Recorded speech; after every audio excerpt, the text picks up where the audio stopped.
যুক্তরাষ্ট্রের লস অ্যাঞ্জেলেসে ভয়াবহ দাবানলে অনেক তারকার বাড়ি পুড়েছে, স্থগিত হয়েছে পুরস্কার অনুষ্ঠান। এরই মধ্যে জানা গেছে Jamie Lee Curtis, Paris Hilton, Mandy মুর, অ্যাড্রিয়ান ব্রডি সহ অনেক তারকার বাড়ি রয়েছে সেখানে। এবার জানা গেল বলিউড অভিনেত্রী নোরা ফাতেহিও পড়েছেন দাবানলের কবলে। এই ভয়াবহ সময়ে লস অ্যাঞ্জেলেসে রয়েছেন নোরা, তাই অবিলম্বে তাকে ও তার সহযোগী দলের কর্মীদের নিরাপদ স্থানে সরে যাওয়ার নির্দেশ দেওয়া হয়। তবে আতঙ্ক এখনো কাটেনি নোরার। আতঙ্কিত বোধ করার কথা স্বীকার করেছেন নিজেও। বৃহস্পতিবার ইনস্টাগ্রাম স্টোরিতে একটি ভিডিও পোস্ট করে তার কষ্টের কথা জানান নোরা। নিজের সুস্থতা সম্পর্কে ভক্তদের আপডেট জানিয়ে এই অভিনেত্রী বলেন, আমি লস অ্যাঞ্জেলেসে আছি এবং দাবানলে সব পুড়ছে। আমি কখনো এমন কিছু দেখিনি। পাগলের মতো পরিস্থিতি। আমরা মাত্র 5 মিনিট আগে এই জায়গা খালি করার আদেশ পেয়েছি, তাই আমি তাড়াতাড়ি আমার সব জিনিসপত্র গুছিয়ে নিচ্ছি এবং আমি এখান থেকে এই এলাকা থেকে সরে যাচ্ছি।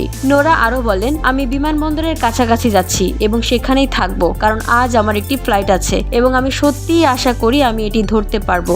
আশা করি এটি বাতিল হবে না, কারণ পরিস্থিতি ভীতিজনক। এমন অভিজ্ঞতা আগে কখনো হয়নি। আমি আপনাদের আপডেট দিতে থাকবো। আশা করছি সময় মতো বের হতে পারবো এবং আমি সত্যিই আশা করি লস অ্যাঞ্জেলেসের লোকেরা নিরাপদে থাকবে। যুক্তরাষ্ট্রের লস অ্যাঞ্জেলেসে ভয়াবহ এই দাবানলে বেশ ক্ষতিগ্রস্ত হয়েছেন মার্কিন তারকারা। এই কাতারে রয়েছে অভিনয় শিল্পী, সঙ্গীত শিল্পী সহ অনেকে। আন্তর্জাতিক সংবাদ মাধ্যম জানিয়েছে, দাবানলের কারণে লস অ্যাঞ্জেলেসের প্যাসিফিক প্যালিসেডস এলাকার শত শত বাড়িঘর ধ্বংস হয়ে গেছে। এই এলাকাটি হলিউড তারকাদের প্রিয় একটি জায়গা। সুন্দর এই পাহাড়ি এলাকায় লাখ লাখ ডলার মূল্যের বাড়ি নির্মাণ করেছেন তারকারা। এছাড়া শহরের উত্তরেও দাবানল ছড়িয়েছে। বিখ্যাত অভিনেত্রী জেমি লি কার্টিস, প্যারিস হিলটনদের বাড়িও পড়েছে আগুনের গ্রাসে।